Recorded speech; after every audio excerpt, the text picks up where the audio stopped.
A lot of our youth, and especially their families, they have given up on hope. There's a lack of hope within our city. There's a lack of hope within our schools. There's a lack of hope within our neighborhoods, especially our disenfranchised neighborhoods. Being able to go directly to them, to go door to door, to talk with them, to get them involved, to actually get them motivated, it puts a smile on their face because they know that someone cares, that they're not in this fight alone. The community, the environmental factors, some of our liquor stores, some of our marijuana stores who are just now popping up due to the recent bill that was now passed into law.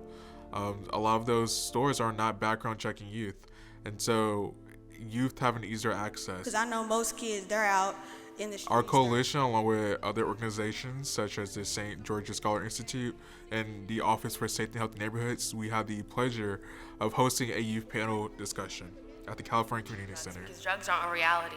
A lot of the discussion that was held was about drug usage and also violence prevention, and the youth were definitely engaged. We have a lot of youth who are always getting involved in gangs, who are always getting involved in drug usage. They think it's okay by their friends, and that's mainly the number one reason why youth are getting into it. Because of exposure to it, with whether that's in the home or with friends or in schools, wherever they're at, it's very likely that they become exposed to drugs. Peer pressure is one of those prominent reasonings of youth resulting in drug use. A lot of our youth are suffering from depression and anxiety and things like that, and because of the lack of resources or the stigma that Black families have against mental health, they're resorting to using drugs instead. The youth within our city have that easy access to drugs by their household. Sometimes you have parents, sometimes you have older siblings who are using it.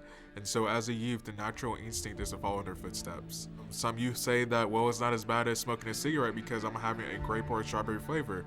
That is incorrect. It is just as bad, if not more bad, than smoking cigarettes. That your lungs aren't even fully developed. Youth have easier access to obtain the drugs that they are wanting just simply because of social media. People sell drugs everywhere now. They sell them in school, outside of school.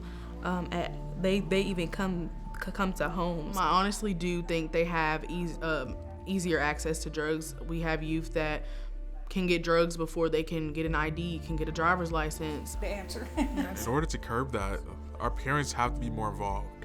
They have to be more aware of what their youth are doing. Drug usage is not okay, especially when it comes to illegal substances. It starts with us, having friends that do it, set an example. Be that friend who doesn't do it, and even if they're peer pressuring you into doing it, and telling you, oh, this is cool, watch, smoke comes out my mouth, it can come out my nose, it can come out my ears, you still don't have to do it.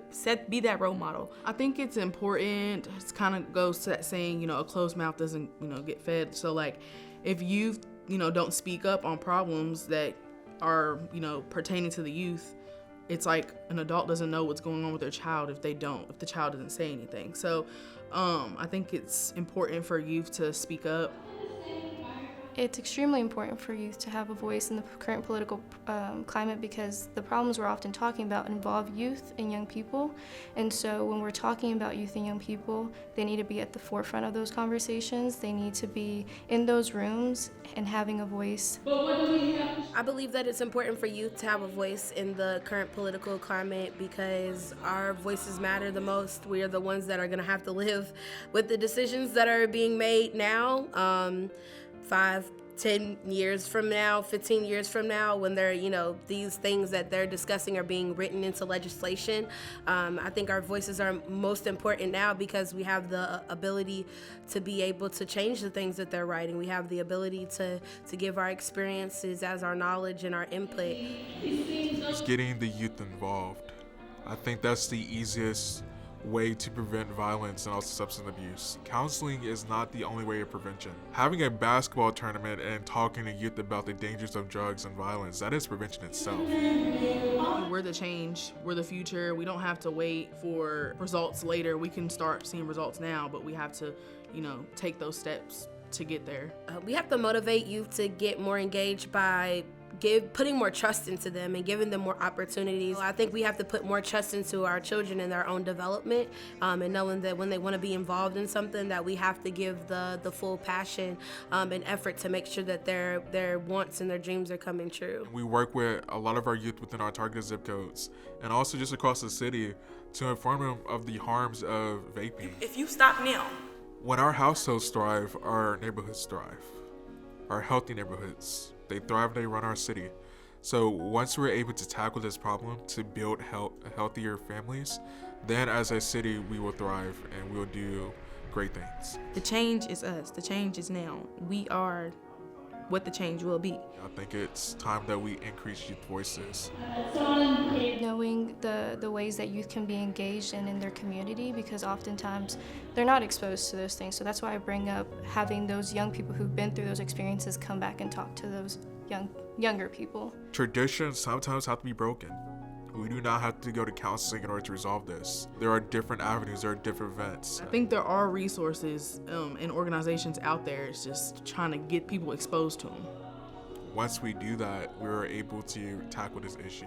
When you see a youth who is partaking in illegal substances, such as vaping, such as marijuana usage, educate them. Come at a place where you have concern for them. Be supportive. Try to understand why they're doing it and encourage them not to do it. There are always better ways to deal with our problems without resulting to drug usage. We are one family. We are one city. One love, Louisville. One love, Louisville. One Love Louisville. One love Louisville. And we are one love Louisville.